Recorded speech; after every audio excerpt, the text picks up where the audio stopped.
Coffee candle জ্বলার সময় সুন্দর গন্ধটা ছাড়ে। তো নিয়ে নিচ্ছি আমরা একটা কফির প্যাকেট, একটা গ্লাস, তরল মোম, আর কিচ্ছু লাগবে না, খুব বানানো ইজি। তাড়াতাড়ি শেয়ার করো ভিডিওটা। ওকে, তরল মোমে অ্যাড করছি কফি পাউডার বা কফি বীজকেও ডাস্ট করে দেওয়া যেতে পারে, ঠিক আছে। অ্যাড করে নিলাম, কালারটাও হয়ে গেল কোথাও কফি, আর গন্ধও ছাড়ছে এখনই, তাহলে যখন জ্বলবে তখন কোথাও দেখতে ভালো লাগবে। আমরা অ্যাড করে দিচ্ছি এটাকে গ্লাসের মধ্যে। সুতো পরানো ছিল আগে থেকেই।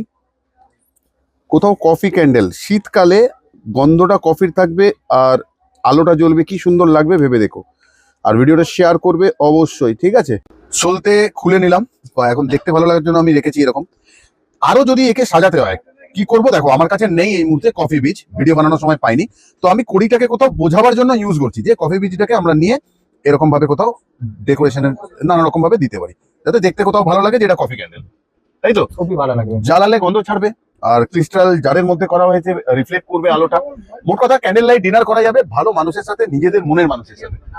এইভাবেই ফিরে এসেছি, যা পাবে সেই দিয়ে বানাও ক্যান্ডেল আর জ্বালাও। মোমবাতিকে ভালোবাসো, উদ্দেশ্য আমাদের এটাই। এই জন্য আমরা ভিডিও করে থাকি যে সাধারণভাবে যে কোনো ভাবে তুমি ভিডিও ক্যান্ডেল বানাতে পারবে। আজ গেলাম, আবার আসবো ফিরে তোমাদের ভালোবাসার দুনিয়ায়। রাজা স্টোরসের পক্ষ থেকে আমি অমিত কুমার মন্ডল। অনিত কুমার মন্ডল। ভালো থেকো, সুস্থ থেকো সবাই।